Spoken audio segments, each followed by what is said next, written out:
Graça e paz, sou eu, Rodrigo Barbosa. Que maravilha poder estarmos aqui para meditarmos no Evangelho segundo escreveu Lucas. Hoje vamos dar conclusão ao capítulo de número 16 de Lucas. Vamos estar lendo do versículo de número 19 até o versículo de número 31. Jesus fala sobre o homem rico e o mendigo. Convido você para tudo agora, para junto comigo crescer em graça e conhecimento na palavra do Senhor.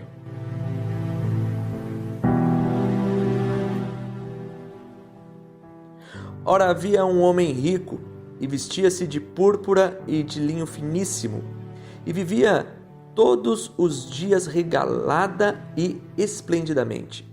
Havia também um certo mendigo chamado Lázaro, que jazia cheio de chagas à porta daquele e desejava alimentar-se com as migalhas que caíam da mesa do rico, e os próprios cães vinham lamber-lhe as feridas.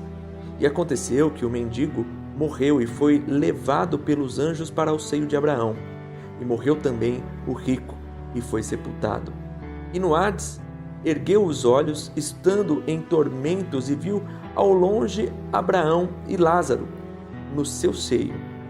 E clamando disse: Abraão, meu pai, tem misericórdia de mim e manda a Lázaro que molhe na água a ponta do seu dedo e me refresque a língua, porque estou atormentado nesta chama.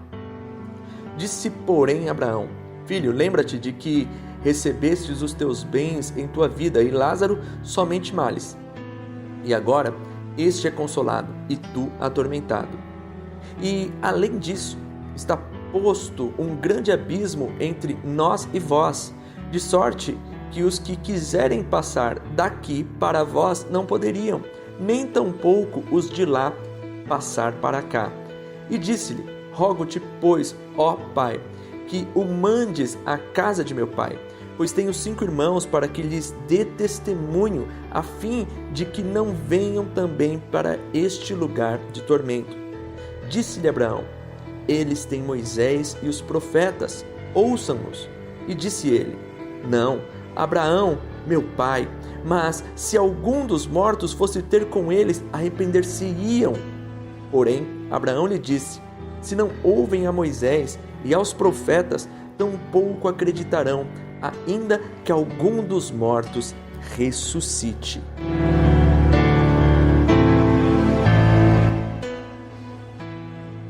Essa é uma passagem maravilhosa e eu gostaria que você meditasse comigo neste momento acerca dessa passagem profunda e que deve nos levar a uma reflexão extremamente séria e profunda. Os fariseus, eles consideravam que a riqueza era a prova da justiça da pessoa.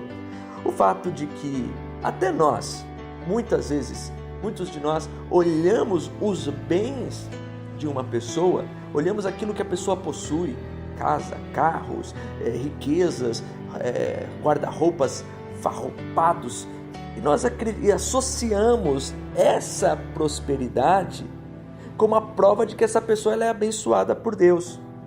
Quando, na verdade, em nenhum momento, até aqui, pelo menos nessa meditação, e se você for pegar vários textos da Bíblia, não está conectado a bênção financeira com a vida espiritual ou uma vida próspera com o Senhor. Nem sempre.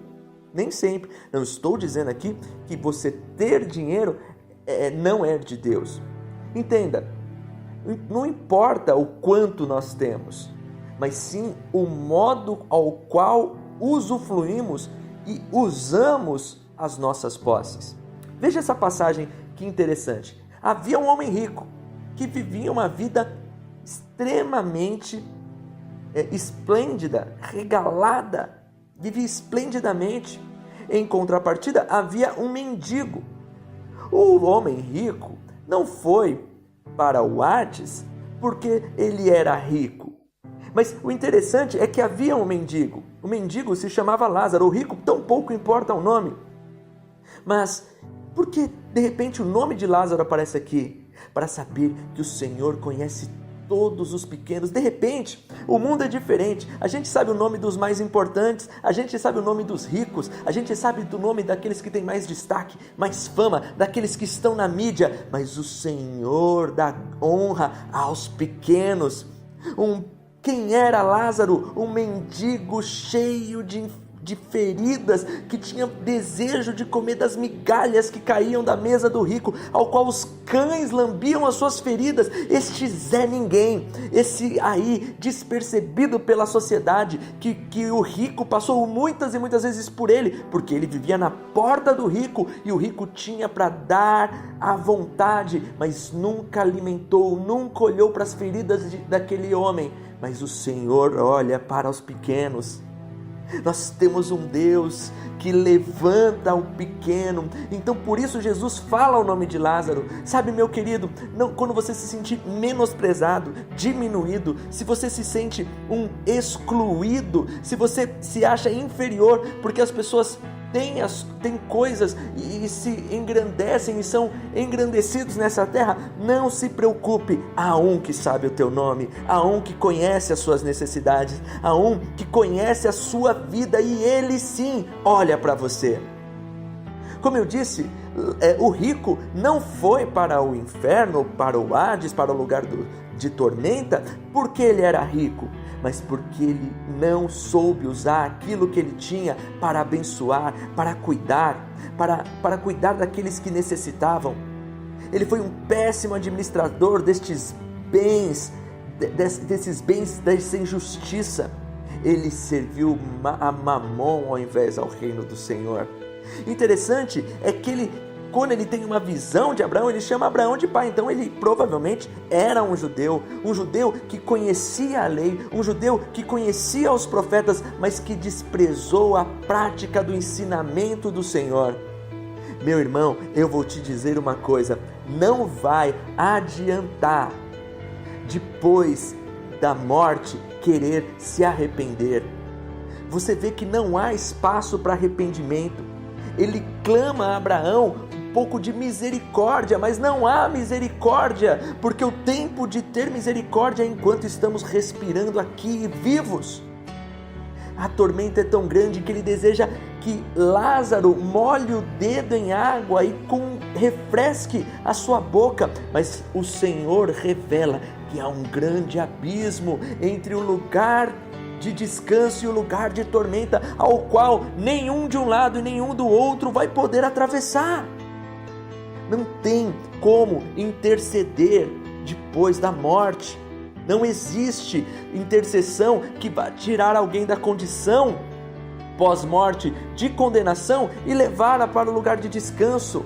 Não há essa comunicação entre um e outro. E o interessante que o rico clama então e começa a clamar pelos que estão vivos, mas com Abraão fala assim: deixa Lázaro ir lá, avisar para eles, eu rogo ao Senhor para que eles não possam vir para cá também, porque eles estão indo para o mesmo caminho. E qual é a resposta de Abraão? Abraão responde para ele: eles têm Moisés e os profetas, ouçam-nos. O que o Senhor quer dizer com isso? Com esta passagem, o Senhor quer dizer: olha, você não precisa consultar mortos, você não precisa consultar, ficar procurando cartas psicografadas para você saber que o Senhor tem promessas, a vontade de Deus e qual é a justiça de Deus. Temos a palavra do Senhor, temos a palavra deixada para nós, que nos alerta, que nos orienta, que nos sustenta, que nos traz a verdade dessa vida e da vida vindoura. Mas às vezes fechamos os nossos ouvidos para tudo isso e queremos de alguma forma ser enganados, ludibriados, mas o Senhor deixa muito claro neste texto que não há aquele que volte de lá para informar sobre estas coisas. Olha só, existe a lei e os profetas. Sabe, qual é a tua religião? A tua religião acredita que dá para voltar? Mas então sua religião não pode acreditar na Bíblia, porque a Bíblia afirma que temos a lei e os profetas, e é isso que nos basta. confie na palavra, creia na palavra, descanse na palavra. Mas ele disse a Abraão: não, Senhor, mas se algum dos mortos ressuscitar, se aparecesse, de repente eles iam arrepender-se, eu tenho certeza disso. E Abraão responde para ele: se eles não ouvem a lei, se eles não ouvem os profetas, se eles não ouvem Moisés, tampouco acreditarão se algum dos mortos ressuscite. Jesus está falando isso, conta essa parábola para estes homens, para essas pessoas, para esses fariseus, para esses hipócritas, para esses homens que são avarentos.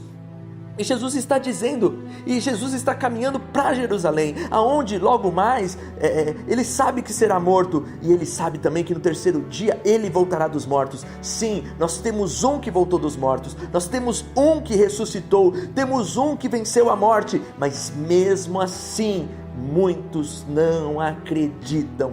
Temos aquele que não há o seu túmulo, temos aquele que não há os teus ossos, porque ele vive e ele está ao lado do Pai.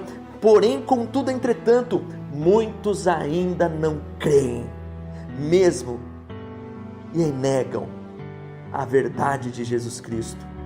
Meu irmão, tome cuidado, é tempo de se arrepender. Há tempo de viver uma vida digna, há tempo de viver uma vida ao qual o Senhor seja o seu guia. Não use os recursos dessa vida como se fosse garantia para uma próxima, para a próxima fase, para o Hades ou para os braços do Pai. Em nome do Senhor Jesus, o que você tem aqui não é garantia de salvação. O que você tem aqui não é garantia de que você é uma pessoa abençoada. Em nome do Senhor Jesus, o Senhor conhece os seus. Como eu disse, repito e friso, ter posses não é sinal de maldição, mas como você a administra pode te trazer bênçãos ou condenação eterna. Em nome do Senhor Jesus, o Senhor conhece os pequenos, o Senhor conhece os desprezados. Em nome do Senhor Jesus, Ele te conhece, Ele me conhece. Em nome do Senhor, que a paz, o amor, a graça esteja sobre você. Em nome do Senhor Jesus, Cristo ressuscitou, Ele vive. E em nome dEle, creia nessa palavra, porque um voltou dos mortos e muitos ainda não creem. Que a paz, o amor e a graça esteja sobre você. Fique com Deus e até a próxima.